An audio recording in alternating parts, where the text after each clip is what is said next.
Turim, Itália. Em 8 de outubro de 1978, na cidade italiana de Turim, houve um evento sem precedentes. O sudário de Turim, o objeto mais misterioso do mundo ocidental, seria finalmente examinado por cientistas. Durante 120 horas, o PPST, Projeto de Pesquisa do Sudário de Turim, faria milhares de testes no pedaço sagrado de linho de 4 metros e 26 centímetros de comprimento, que muitos acreditam ter sido a mortalha de Jesus Cristo. Abrimos a caixa de Pandora e criamos toda uma série de novas perguntas. Muitos temiam que as suas descobertas pudessem abalar as estruturas do cristianismo. É como um drama de tribunal, diremos, isto é real e este é Jesus. Ou, não, é uma fraude, vocês foram enganados e, consequentemente, a religião e a fé são uma piada. Um dos principais membros da equipe do PPST era Ray Rogers, químico altamente respeitado do Laboratório Nacional de Los Alamos. Rogers era partidário da ciência, não da religião. No entanto, ele ficou absolutamente fascinado pelo sudário.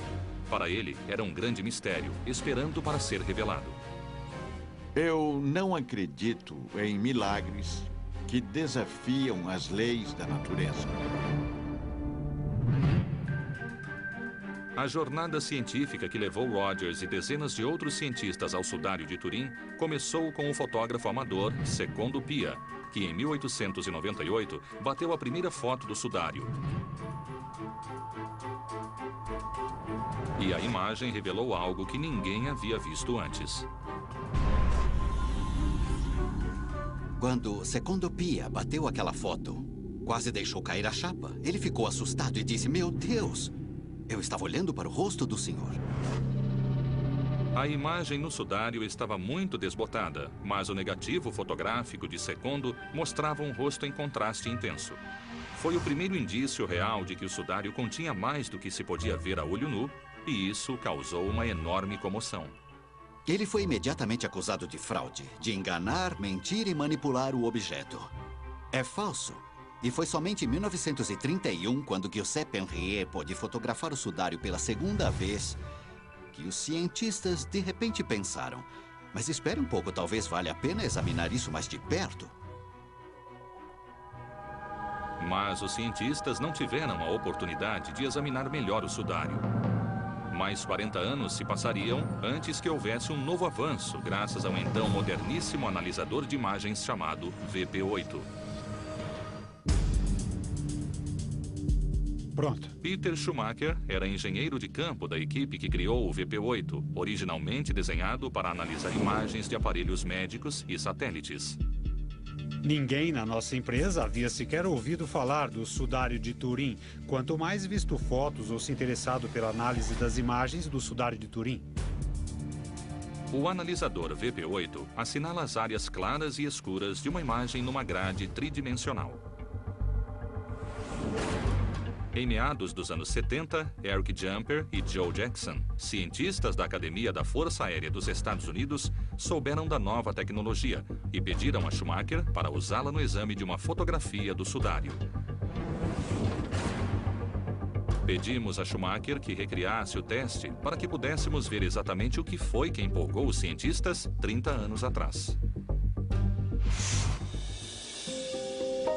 Colocamos 3 imagens no analisador. Um autorretrato do grande mestre Leonardo da Vinci, uma fotografia de um membro da nossa equipe e uma foto do sudário de 1931. Primeiro, Schumacher examinou o autorretrato em carvão de Leonardo da Vinci para mostrar a reação do analisador a um desenho ou pintura, que, segundo alguns, seria exatamente o que está no sudário.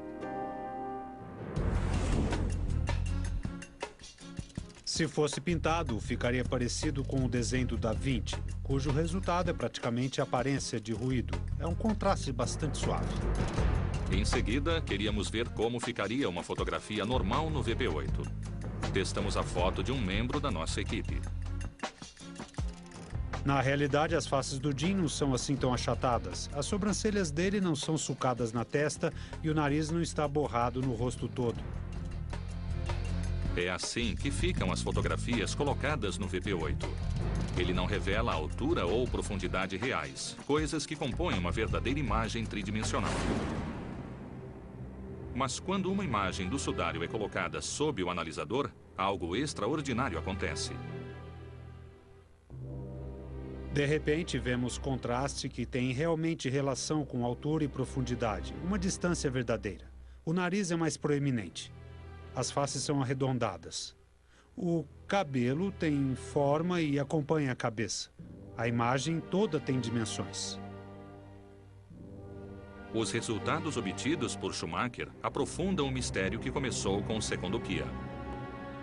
Como essa imagem se formou no sudário? O sudário é uma imagem muito singular.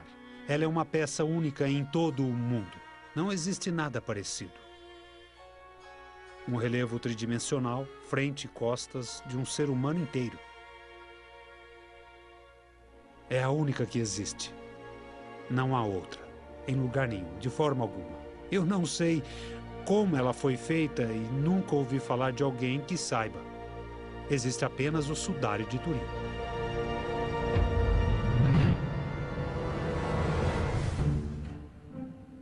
De posse desses resultados, Jumper e Jackson formaram o PPST em 1977 e deram início ao delicado processo para ter acesso ao sudário. O VP8 foi o catalisador que provocou a formação da equipe do PPST. Eles disseram que deveríamos tentar descobrir como essa imagem se formou. O maior problema sempre foi o acesso ao tecido em si. Na primavera de 1978, apesar da resistência de muitos no Vaticano, a Igreja Católica concordou. A Igreja adotou uma visão relativamente esclarecida a respeito do sudário. Ela tem muita gente que acredita que esse é de fato o pano da mortalha de Cristo. E esses não querem ninguém se intrometendo com o sudário. O outro lado da moeda é que, impedindo os cientistas de examinarem, nunca se saberá qual é a verdade. Finalmente, quando conseguimos a permissão para examinar o pano, a ciência, pela primeira vez realmente na história, pôde aplicar o verdadeiro método científico sem se limitar às fotografias. Para ter acesso, o PPST não poderia propor nenhum teste ou exame que marcasse ou extraísse fragmentos do sudário. Os testes deveriam ser não destrutivos. Boa parte da população não desejava que ficássemos mexendo à toa no objeto sagrado. A equipe do PPST teve apenas 5 dias para examinar o sudário e trabalhou incansavelmente para descobrir como a impressionante imagem se fixara no tecido. Barry Schwartz foi um dos poucos repórteres fotográficos que puderam registrar o evento. Foram feitas espectroanálises. Sam Pellicore usou um espectrofotômetro. Foi realizado um mosaico de fotografias. O sudário foi fotografado com fluorescência ultravioleta. Foram tiradas radiografias com fluorescência e imagens com reflectância. Os testes feitos por Ray Rogers revelaram que no corpo principal do sudário não havia nenhum traço de pigmento, tintura ou agente aglutinante próprio das tintas. Isso significava que o sudário não fora pintado nem desenhado. Mas a revelação mais fascinante de todas foi a história revelada pelas manchas de sangue no tecido. Quando alguém é torturado, como segundo a Bíblia aconteceu a Jesus durante a crucificação, as paredes dos glóbulos vermelhos se rompem, liberando hemoglobina pelo corpo. A hemoglobina é rapidamente decomposta, gerando altas taxas de bilirrubina e os ferimentos começam a coagular. A análise do PPST mostrou que as manchas do sudário correspondiam às secreções de sangue coagulado com taxas extraordinariamente altas de bilirrubina, totalmente condizentes com o trauma da crucificação. E havia ainda a prova da fotografia com fluorescência ultravioleta que revelou outra pista incrível, invisível a olho nu.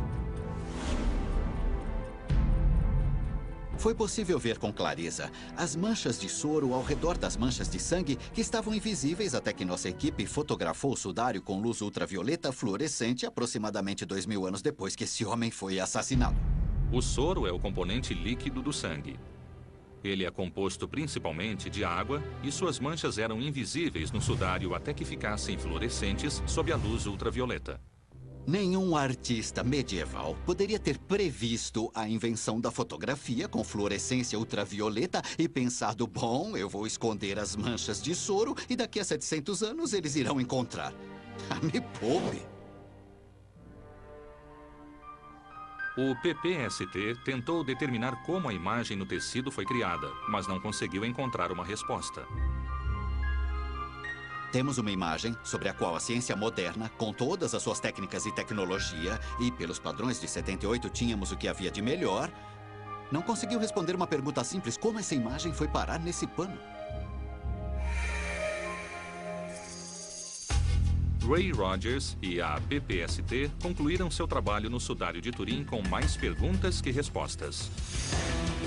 Por que, se não era uma pintura, como a imagem se formou no tecido? E se o sangue era verdadeiro, de quem era?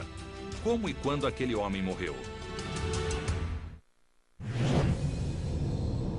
Segundo o Evangelho, 2000 anos atrás, o Império Romano crucificou Jesus de Nazaré. Seu corpo massacrado foi envolvido numa mortalha simples. Durante séculos, muitos acreditaram que este pedaço de linho de 4 metros de comprimento fosse essa mortalha, apesar das poucas evidências que sustentassem isso. Nem mesmo sua origem é conhecida. A história do sudário é tão misteriosa quanto a própria imagem. O primeiro registro do sudário, o primeiro lugar onde ele foi exibido, foi aqui, no pequeno vilarejo francês de Lirey, passados quase 1.300 anos da era cristã. Em 1532, ele foi quase destruído por um incêndio na igreja. Ficou muito manchado pela água. Várias partes ficaram desgastadas pelo toque de mãos humanas sempre que ele era exposto aos fiéis.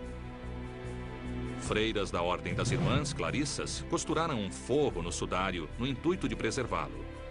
Finalmente, em 1578, o sudário foi levado ao seu abrigo final em Turim, na Itália. Nos 4 séculos seguintes, a Igreja Católica periodicamente expôs o sudário aos fiéis que acreditavam estar olhando o rosto do seu Salvador. Mas, para a ciência moderna, sua autenticidade nunca foi uma questão de fé. O que importava eram os fatos. O PPST, primeira equipe de cientistas a atacar o problema, provou que o sudário não era uma pintura ou um relevo tingido. Mas apesar de todo o seu conhecimento, eles não conseguiram explicar como a desconcertante imagem foi criada. Ainda assim, vários membros do PPST perceberam que a imagem era extraordinariamente consistente com uma crucificação. As manchas de sangue, as marcas do flagelo, parecem todas indicar o corpo de um homem crucificado. Mas isso pode ser provado cientificamente? A crucificação era uma morte horrível, prolongada e dolorosa, reservada para os criminosos e para a escória da sociedade romana. Não se era pregado lá em cima para morrer, pregavam a pessoa para ser crucificada, torturada. A intenção não era de que ele morresse imediatamente. Inclusive, há indícios de que eles ficaram surpresos porque Jesus morreu tão depressa. O patologista forense Dr. Frederick Zugby já investigou muitos locais de crimes horríveis durante sua carreira como legista-chefe do condado de Rockland, em Nova York.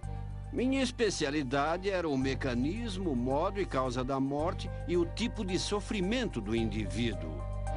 A fascinação do Dr. Zugby pela patologia da crucificação começou em 1948, quando ele ainda cursava a faculdade.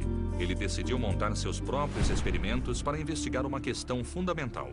Se o sudário fosse encontrado no local de um crime, os indícios forenses confirmariam a crucificação como causa da morte? Vamos lá. Quando Zugby começou sua pesquisa, o conhecimento forense sobre a crucificação era praticamente inexistente. Pronto, e agora? O Dr. Zugby fez uma cruz para determinar como a crucificação causa a morte. Esta experiência ajudaria a analisar as evidências forenses do sudário.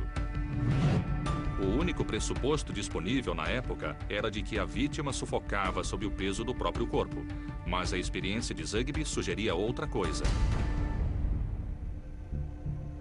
A causa da morte foi devido ao choque que causa a insuficiência cardíaca. O mais interessante para Zugby eram os pregos nas mãos. O sudário mostra poças de sangue próximas aos pulsos do homem crucificado. Mas mãos humanas pregadas numa cruz conseguiriam sustentar o peso do corpo crucificado? O Dr. Zugby projetou luvas e medidores especiais para testar sua teoria. Os cálculos que fizemos mostram que as palmas das mãos definitivamente sustentariam. O Dr. Zugby fez outra descoberta surpreendente. A prática romana de pregar na palma da mão da vítima teria rompido o nervo médio na mão. E isso teria o efeito de virar os polegares da vítima para dentro. Um exame cuidadoso do sudário mostra que os polegares da vítima estavam voltados para dentro. Eles estão ocultos sob as palmas, como seria de se esperar se o nervo médio fosse rompido. É exatamente isso. O polegar foi puxado para dentro e no sudário de Turim ele parece que está faltando. O rompimento do nervo médio estava longe de ser a única pista que a investigação do Dr. Zugby encontrou no sudário. Vemos que a face não é simétrica, revelando evidências de espancamento. Analisei os ângulos do sangue na região da cabeça, onde foi colocada a coroa de espinhos. Os fluxos de sangue acompanham os pontos de contração dos músculos e têm aparência espiralada. O sangue das mãos, acompanhando a lateral do corpo e se acumulando numa poça. Eu já vi isso em muitos casos de ferimentos nas mãos, trabalhando como legista.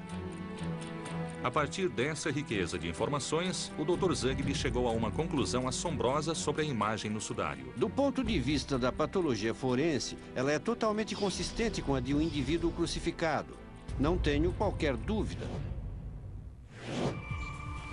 Mas, mesmo que o Dr. Zugby esteja certo, seu trabalho não pode responder à pergunta fundamental que pode ligar o sudário a Jesus de Nazaré. Qual a sua idade? A questão só poderia ser solucionada se o Papa permitisse aos cientistas que cortassem um pedaço do sudário para submetê-lo à datação por carbono 14. Havia uma verdadeira tensão, uma verdadeira controvérsia quanto a submeter o sudário a esses testes científicos. Fazer o teste do carbono 14 significaria destruir parte do sudário, e essa seria uma decisão extremamente difícil para a igreja. Os resultados fariam as pessoas repensarem tudo o que elas sabiam sobre o sudário de Turim. Turim, Itália. Em 1978, uma equipe internacional de cientistas que chamava a si própria Projeto de Pesquisa do Sudário de Turim, ou PPST, provou que a imagem no sudário não era um desenho nem pintura. Esse resultado convenceu muitos fiéis de que eles estavam de fato olhando para o rosto de Cristo.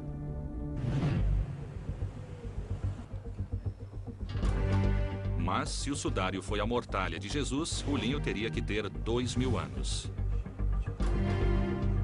A única maneira de provar isso seria cortando um pedaço do sudário para fazer o teste de datação por carbono 14, um processo que poderia identificar a idade do tecido com uma margem de erro de 30 anos. Em 1988, cientistas procuraram obter acesso ao sudário pela segunda vez, mas, sem que eles soubessem, o Papa João Paulo II já havia consultado seus próprios assessores científicos e tomado uma decisão. Eu estava em Roma na época e havia uma verdadeira tensão, uma verdadeira controvérsia quanto a submeter o sudário a esses testes científicos. Porque se fosse mesmo a mortalha de Jesus, não seria uma indignidade com a única ligação material existente com o Salvador? E outros diziam, bem, se é uma falsificação, nós temos que saber, mas João Paulo II e o Vaticano, num gesto louvável, disseram, não, vamos examinar isto a fundo, literalmente. O primeiro passo em qualquer processo de datação por carbono é queimar por combustão o material que está sendo testado. O pedaço do sudário que seria cortado teria de ser destruído. Como essa seria uma atitude bastante controversa, a amostra foi colhida de uma área que já estava bastante danificada. Foi uma escolha convincente. Era uma área do tecido pela qual ninguém iria reclamar. Ninguém criaria caso porque eles não estavam retirando fios das áreas mais preservadas do tecido.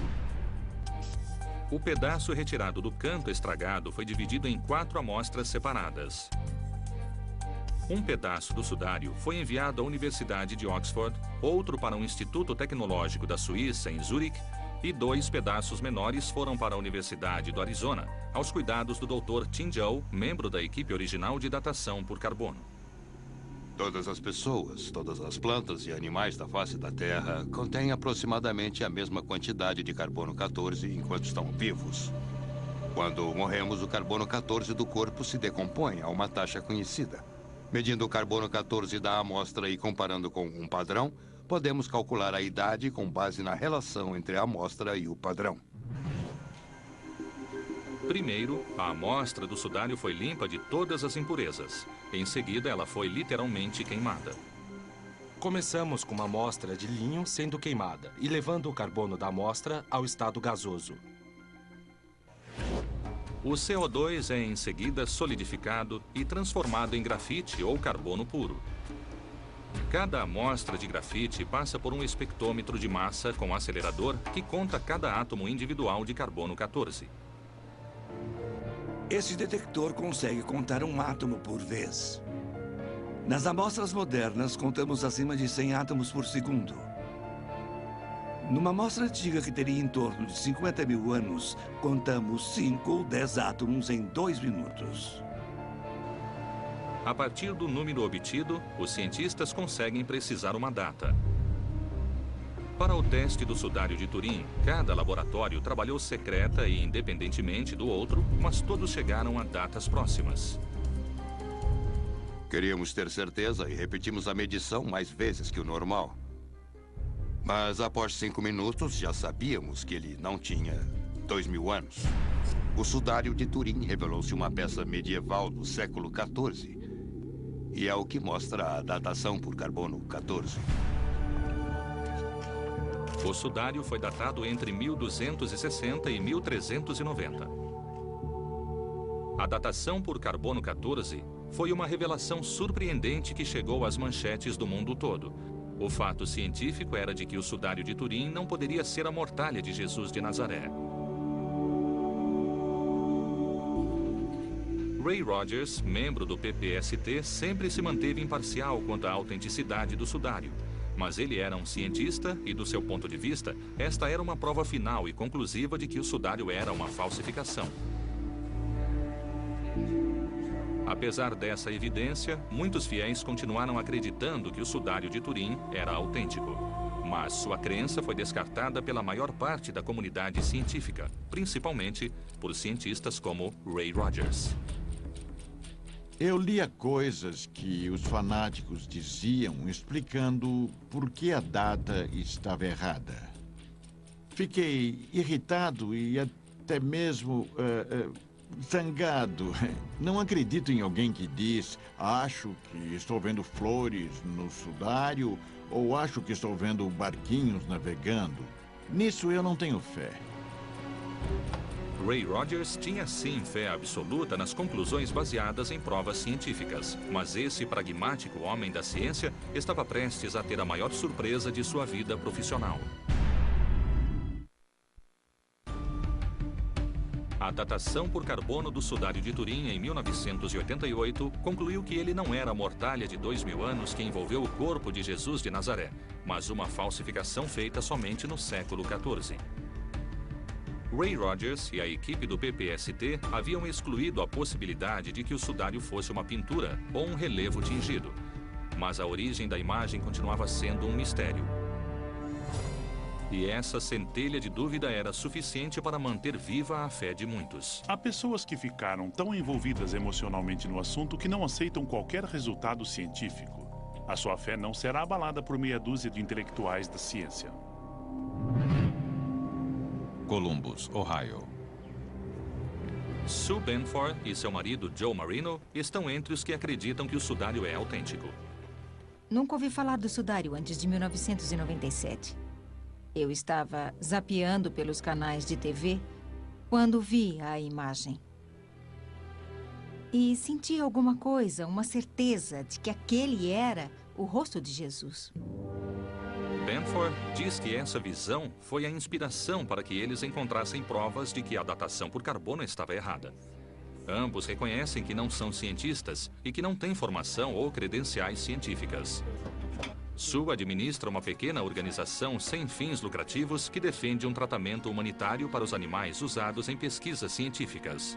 Joe trabalha na biblioteca da Universidade Estadual de Ohio. E, no entanto, eles podem ter descoberto uma pista que irá finalmente solucionar o mistério. Veja aqui. Em nenhum outro lugar aparece este verde definitivo, intencional. Trabalhando em casa, com fotos tiradas pelo PPST em 1978, Sue percebeu algo estranho sobre o local de onde foram retiradas as amostras para a datação por carbono. O padrão da trama em zigue-zague, que é consistente em todo o corpo principal do sudário, parece desalinhado fora do eixo. Nossa teoria é de que existe uma mistura de tecido do século XVI e de tecido do século I. Os dados que estamos encontrando no tecido combinam com essa teoria. Sue e Joe argumentam que a datação por carbono está errada, porque o pedaço de onde as amostras foram retiradas está contaminado com fibras de uma data mais recente. Segundo esta teoria, algodão do século XVI teria sido tecido de forma invisível entre as fibras de linho do sudário. Um fixador foi aplicado na área remendada e o reparo foi tingido com a habilidade para ficar invisível a olho nu. É uma arte que, segundo eles, chama-se retecelagem francesa. Este tipo de retecelagem francesa é mais do que costurar dois materiais juntos. Porque aí você teria tudo de um e tudo do outro. É mais assim. As pontas são desfiadas no tecido principal e são desfiadas no remendo. Eles são entrançados. Os fios são ligados e entremeados e ficam entretecidos de tal forma que você tem tanto o velho como o novo dos dois lados da peça. Eu ouvi tudo aquilo com ceticismo, mas eles haviam usado fotografias que estavam disponíveis das amostras, tiradas para datação por carbono. E elas foram submetidas a vários especialistas em tecelagem que não sabiam que estavam olhando para uma foto do sudário. E todos esses especialistas, independentemente uns dos outros, disseram, sabe, isso aqui parece retecido. As amostras colhidas para a datação por carbono foram retiradas de um canto do sudário, próximo a uma costura. Era uma área de onde alguém parecia haver cortado um pedaço, talvez para vender como relíquia. Portanto, teria de ser reparada. E quando as amostras para o carbono 14 foram tiradas, deve ter ocorrido a mistura dos dois lados.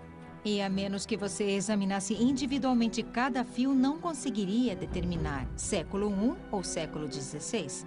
O resultado seria, sabe o quê? Algo entre 1200 e 1400.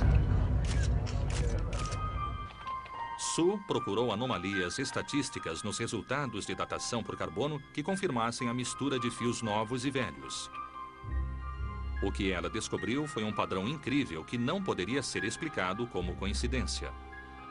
Analisando os dados que não foram divulgados, a Universidade do Arizona constatou a data mais antiga como sendo 1238 e a mais recente 1430. E a gente pensa, por que essa diferença de 200 anos no laboratório deles? Talvez porque eles tenham um material dos dois lados. Não sabemos com certeza e eles não confirmaram, mas é interessante. Oxford tem a segunda data mais antiga e o pedaço analisado ficava mais próximo da área com mais material do século I. Zurique ficou no meio e adivinha o quê? Ficaram com o pedaço do meio e as datas do meio.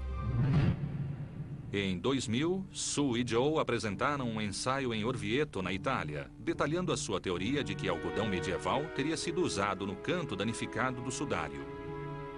Como era de se esperar, ela foi imediatamente descartada pela comunidade científica. Um cientista em particular ficou indignado. Uma das coisas que incomodava Ray era o fato de que eles não eram cientistas. E, portanto, não levou os dois muito a sério. Eu acho que na época ele pensou que nós éramos fanáticos. E provavelmente várias vezes depois. Eu já havia desistido do sudário. E foi mais ou menos nessa época que os fanáticos começaram a propor maneiras infindáveis de desacreditar a datação. Aquela foi a gota d'água.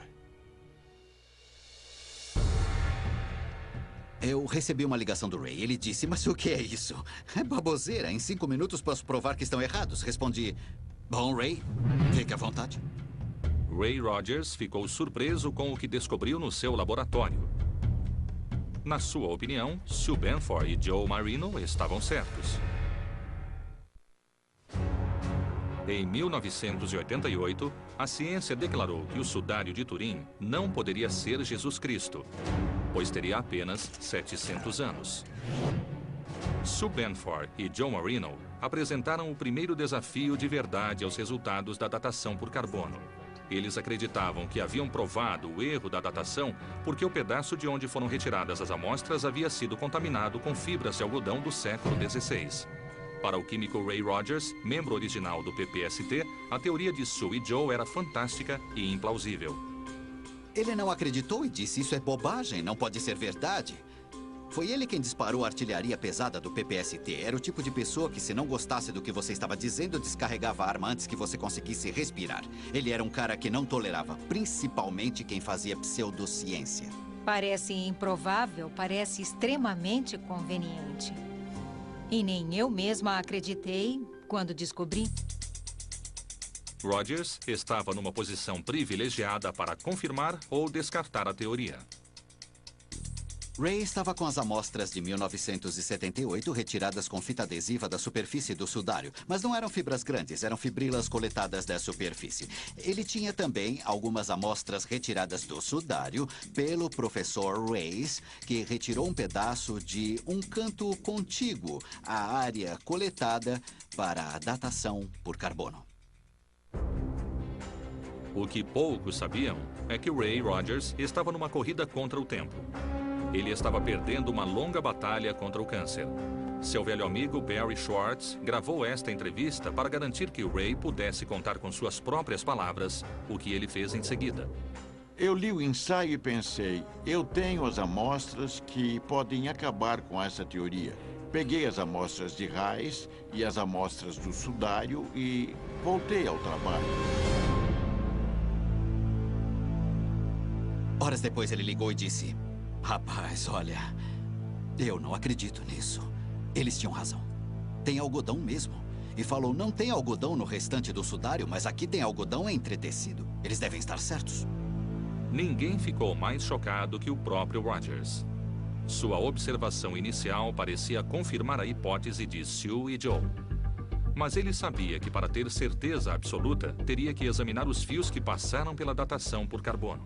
Até que eu obtivesse uma amostra do verdadeiro tecido examinado na datação, uma amostra documentada, não poderia provar nada. O processo de datação por carbono destrói a amostra como parte do procedimento do teste.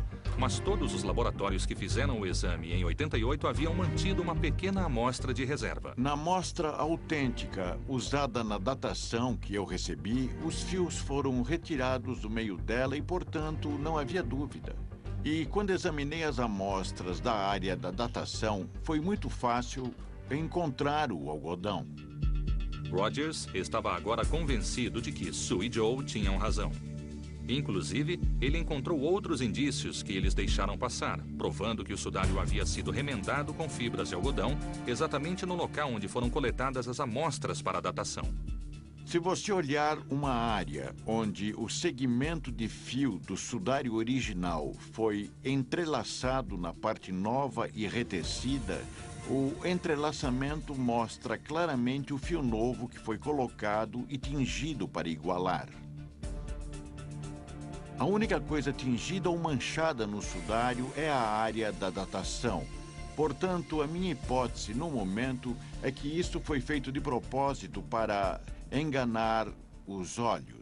Rogers também voltou aos experimentos do PPST de 1978 para verificar se os laboratórios poderiam ter deixado passar algum detalhe. Quando analisamos novamente as fotos ultravioleta, havia uma área muito mais escura, sem tanta fluorescência, e que é exatamente a área em torno da amostra de raiz e de onde foram retiradas as amostras para datação.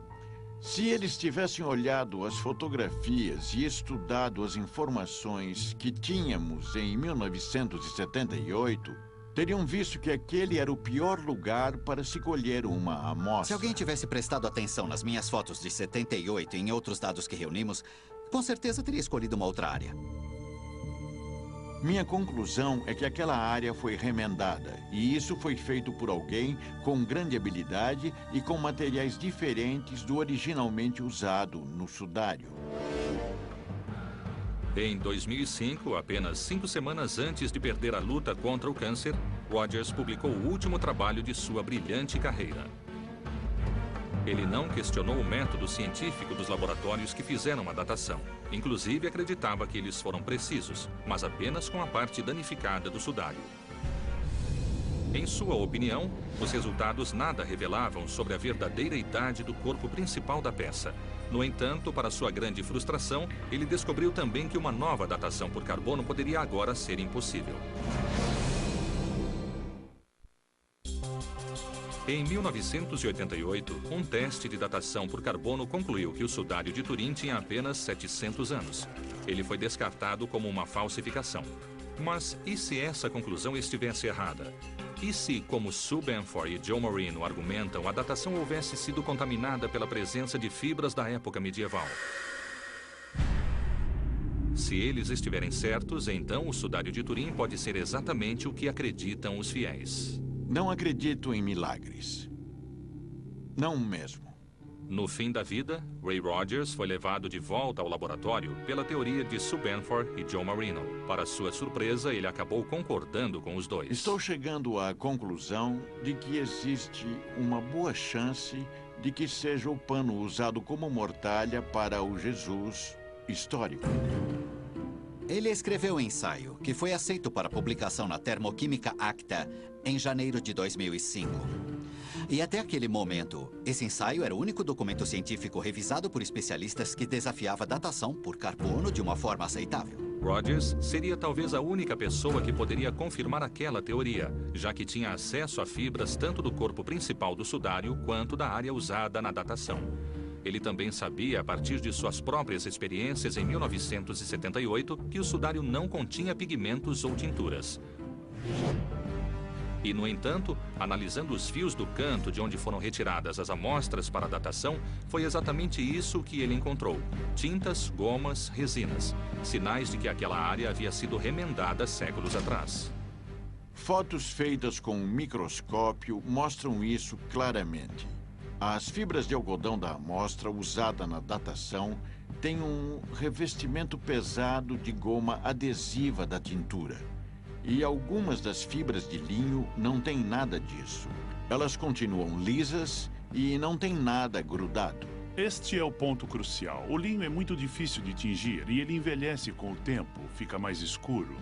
Para combinar uma área retecida com a cor original, você teria que usar algodão e tingir esse algodão.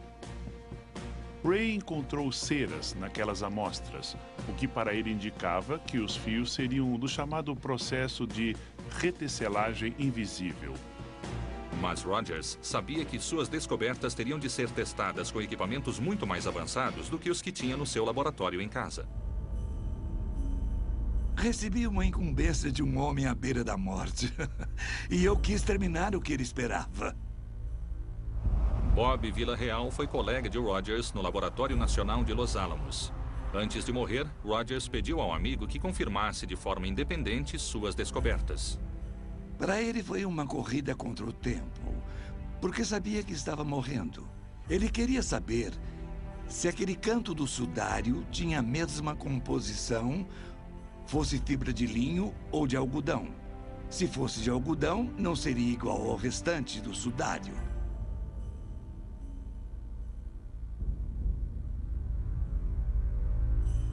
Mas antes que qualquer teste pudesse ser realizado, Ray perdeu sua longa batalha contra o câncer em 8 de março de 2005, aos 78 anos. Após a morte de Rogers, Villarreal decidiu que confirmaria as descobertas do amigo. Ele enviou as fibras que Ray havia lhe dado a um colega no laboratório de Los Alamos. Logo de cara, algo extraordinário aconteceu. Ele me ligou dizendo: o fio que eu ia analisar se partiu em 2 pedaços. Será que Deus vai ficar zangado? Ele verificou que o fio eram 2 fibras entrelaçadas, exatamente como Sue e Joe haviam previsto. Mas o mais importante era o que mantinha as duas unidas: uma goma usada há séculos para fixar as tinturas. Essa descoberta foi uma revelação, a confirmação independente de que aquele pedaço do sudário havia sido tingido. Como Ray Rogers havia verificado muito antes que não havia tinturas no corpo principal do sudário, ficou evidente que as amostras usadas na datação haviam sido retiradas de uma área anômala. O canto danificado era diferente do restante. Eles vieram e zip, tiraram sem ninguém ver o pior pedaço possível. As pessoas que certificaram a amostra até hoje estão tentando convencer as pessoas de que todo mundo está errado, menos eles, e de que as amostras são válidas.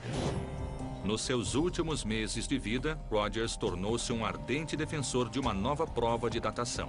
Mas, infelizmente, ele acreditava que isso não seria mais possível. Porque mesmo que a velha questão de acesso ao material fosse resolvida, havia um problema muito maior: o modo como o sudário de Turim foi preservado.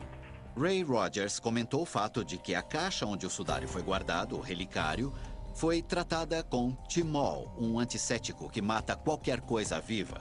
Bichos, bactérias, tudo. Esse tratamento com timol poderia afetar futuras datações do tecido. Segundo Rogers, usando o timol, uma substância química de base vegetal, para limpar o relicário, eles haviam inadvertidamente causado danos irreparáveis ao sudário. Ele estava agora contaminado por átomos de carbono recentes, tornando impossível uma datação precisa. Mas antes de morrer, Ray Rogers achou que havia encontrado uma solução. O sudário foi danificado pelo fogo em 1532 e ficou com 16 marcas distintas de queimado, marcas de onde amostras poderiam ser colhidas. E como já eram de puro carbono, elas poderiam ser facilmente limpas do timol.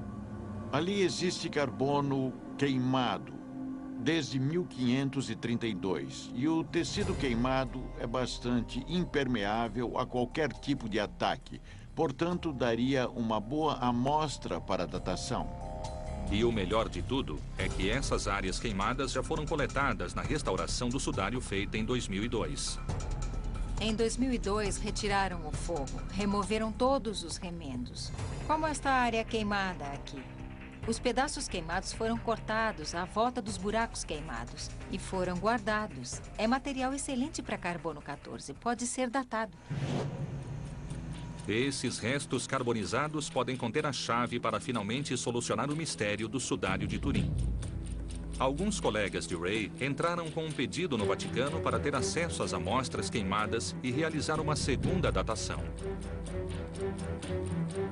O mundo científico espera uma nova oportunidade para descobrir se o sudário é a mortalha de Jesus de Nazaré ou uma consumada falsificação. Mas, seja qual for a resposta, é praticamente certo que o debate científico sobre o sudário de Turim vai continuar.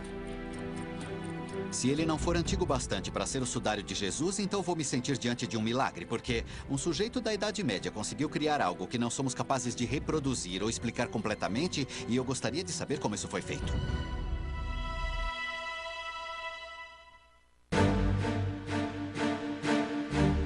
Versão brasileira, DPN Santos.